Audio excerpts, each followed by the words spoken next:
Hey guys, this is Wes again. Hopefully the mic works. Me and Julie have been sitting here playing around with it, and hopefully we've got everything working. So just let us know. We're going to try to do story time again, and make sure that I don't screw up anything because I mess up more than anything. So we got the new mics here. Everybody, please let us know because they told some good stories, and I hate to. All right. Nate Lee's actually got where I can hear it. So we're good to go. We're going to do story time again. And I'm sorry, guys, on the first one, it was hilarious. All of them were. So we're going to let them, and they're actually going to leave. They're fixing, he's got a little man who's wanting to get out of here. So sorry you missed it out. I was hoping you guys would be able to be here, but this is what everybody likes. So we're going to do story time. Trey Battle. Hey, what's going on, guys? Trey Battle here, safety from 2003 to 2006. Story I want to tell is about my freshman year when we were going up to Clemson to play Clemson, obviously. Death Valley, huge hyped up game. They were the favorites to win it. We were underdogs, had a bunch of guys who had gotten in trouble, suspended. And they got this, scrawny boy. Nobody even knows who he was. I was borrowing a number. I forgot about that. Albert Hollis wasn't playing, so they gave me 24 just because there wasn't another number left. So go up to Clemson, opening kickoff, make a tackle. And I remember my family saying, after I made the tackle, some number 24 on the tackle, and they were saying, well, who's that guy? What's his name? Because they didn't know who I was. Walk on from nowhere, no stars, playing in the season opener against Clemson. But before all that ever happened, we got to Clemson and we were walking around the field. This is when the movie Radiohead just came out. And I think this was like the first game after that movie had released. So the stadium was it was just packed. It was rocking. Radio came down. He's rubbing on the rock and everything. I'm like, this is crazy. So we're sitting in the tunnel and the crowd goes wild. And I just blank out. I don't hear anything. People are running by me and I'm just froze. I'm just frozen. Right. And I remember Sean Jones from Westlake High School. He's standing in front of me. His back is to the field and he's just talking and I hear nothing. I'm just full zombie mode. Then I see him rear back and just slap the taste out of my mouth. And when he slapped me, my ears came back on. And he was like, Trey, we got to go. Come on. And so we ran out the tunnel. And the rest, as they say, is history. I had a great career at Georgia, but it started with me going absolutely blank in Death Valley, staring into the nothingness. So that's my story. Awesome story. Mm-hmm. All right, Resty Beadles here, Westlake, Atlanta. I too have a similar freshman story. I played at University of Georgia offensive line from 1993 to 96. I backed up Bernard Williams as a true freshman at tackle. But we had a rough year that year in 93. And so we used to do drills in practice called Attitude and Fight, where it'd be like a 3-on-3 competition with the O lineman and the D lineman, or the O lineman and the linebackers. And this one day in particular, we had Charlie Clemens, Randall Godfrey, and Whit Marshall, 3 linebackers going against 3 freshmen, me, Antonio Fleming. I believe it was either Travis Johnson or Randy White, and we were going at it, we had one of the meanest coaches in University of Georgia history, Wayne McDuffie. He was that guy, you know what I'm saying? But we just had a heart of gold that day. But it was this drill called Attitude and Fight.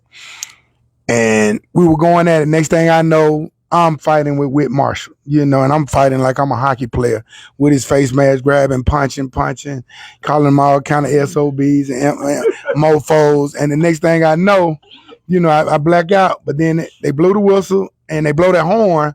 And so that means it's over and we go to the next period or whatever. That means whatever you're doing, take out running to the next field or whatever.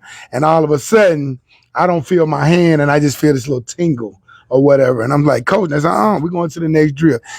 All jokes aside, I just had to go to 907 with a broken hand. And then I played pretty much for the rest of the year with a club on my hand. So I was one arm trying to pass pro or whatever. But that story goes to, Whit Marshall would come every Saturday night and knock on my door, because we got to fight. And I guess because the level of respect that he earned and I earned from him to take me to Waffle House every Saturday night.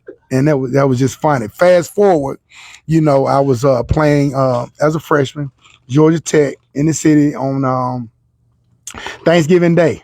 Earlier that week, we played like in a JV game. They would have the JV game where, like the, older players that might have been red shirted or whatever, or the freshmen, they would, compile a team or whatever, and we would play it. I think we would play, then we playing Scottish Rite, for the Governor's Cup, whatever. And that's when I was introduced to that. And we lived in the Marriott Marquis. We were up at Lenox Mall, the JW. It was attached to, so, we were living the good life, living the dream or whatever. But we played that game that day, ABC, I think 11 in the morning. And we were thrashing Tech, 43-10. Whatever. And I finally got in the game. Might have been for the last series or two. And one guy, he was just extra. He just kept coming. And I was like, chill out. I said, look at the score, dude. And I might have triggered something in him. And, he slapped me. I slapped him. We was having a slapping contest. Before we knew it, I was at him. And then it was like me and the other 3 or 4 D linemen on top of me. I'm down on one knee. I think it's on YouTube or whatever. They don't show the whole thing, but both benches clear, brawl. Coach Goff is slanging players, trying to keep them on the bench, And then, later on, I think that following week, we'll be in the team meeting room and talking about, all the suspensions that were coming down, NCAA, and then everybody, and Resty Beadles. And it's like everybody in the team meeting room stopped laughing and turned around and looked at me, It's like the old, what is it, E.F. Hutton, when people talk, what's up, everyone listens. Yeah, so those was my most memorable moments at University of Georgia. I'll make sure I don't push no button and mess it up. All right, Ken Veal from Cedartown, Georgia. I played at Georgia from 1999 to 2004. I was going to tell the story I told earlier, but I think as looking at this press guide I brought here of my senior class, I remembered another story. Damon Gary will tell you to this day his senior memory is of my dumb ass.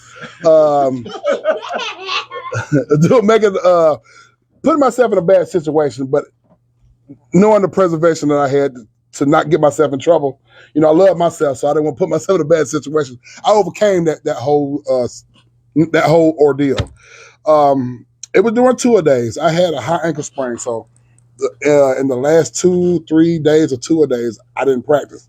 But we all know if you injured, you have to be at the training early in the morning. There's no ifs and buts about it. Your behind better be at that training facility.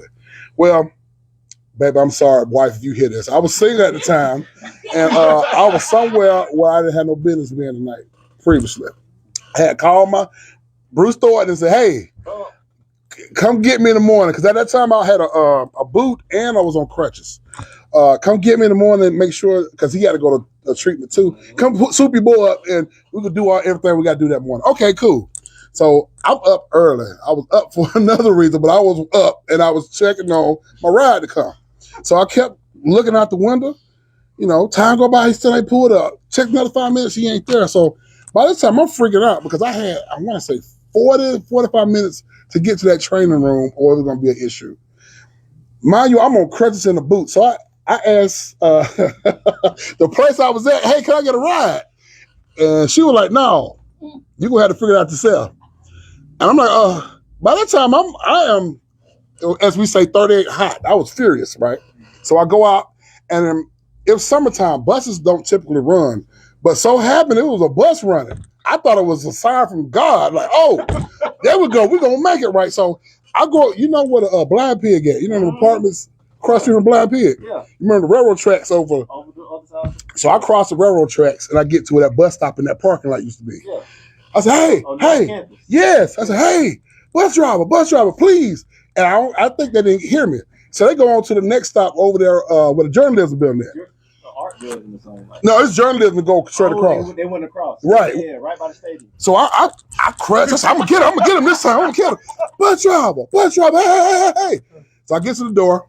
I say, hey man, listen. And I noticed at the top it was for sororities. They were doing rush. So it was a bus full of young girls on this bus, right? I said, listen, I'm a senior football player. I just need to get at the top of this hill because everybody know the bus will go this way and go past the stadium, past the science building, all the way up to Dawson Hall, all that way. I said, can you just get me to past a science building? I'll be good. I think I can make it from there. This SOB looked at me, shut the door in my face, bam, and pipped off on me. So I'm mad. I swung that crutch upside the bus. Boom! Because you such and such. Yeah. So out of pure anger, I crushed from there all the way to Dawson Hall. And if anybody know about UGA, that's consuming economics. That's a hill. That's a hill. Lord have mercy. Of this pure anger, I did that. But when I got to Dawson Hill, I wasn't mad no more. I wasn't mad. I was tired.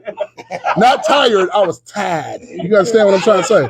So the crutch, I just scratched it so much. The crutch was looking like this. When it snapped through the metal, it was just straight.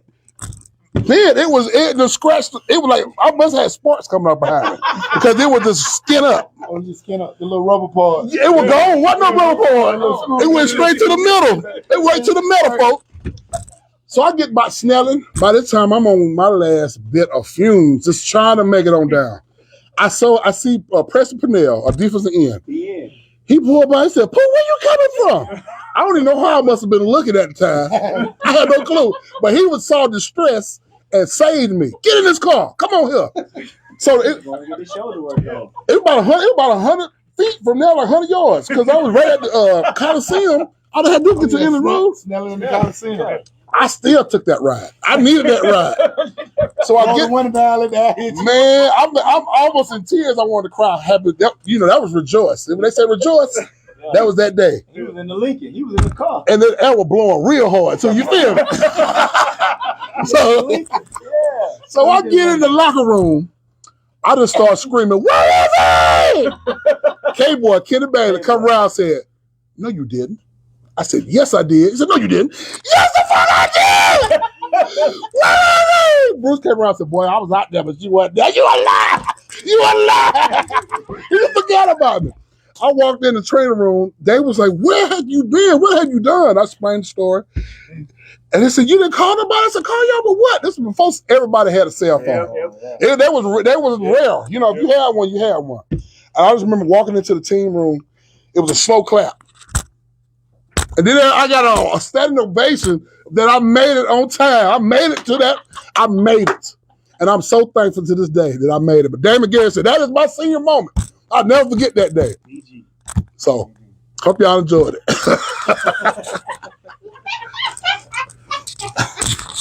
Guys, this has been amazing signing. It always is. If I could have screwed up earlier and had the mic on. So we finally got a story time in. I hope you guys enjoy it. And they're always good. And we really appreciate these guys. They're fixing to leave. It's past their time. We appreciate them.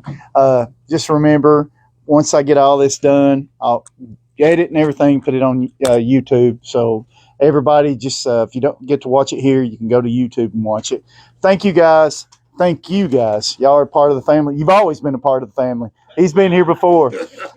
Y'all are family now. Come back anytime. And we're hopefully get some. I've been talking to them guys, and they said they're going to try to get some younger guys in here. So we'll have maybe some current players that might want to come to JNW. So we just have to wait and see. It's up to these guys who they bring, and we'll leave it as a surprise. Thank you, guys. Go Dogs. And also go to our website, jwsportsapparel.net, and go in there and subscribe, put your phone numbers and your emails, and just set it all up. Thank you, guys. Go Dogs, and talk to you very soon.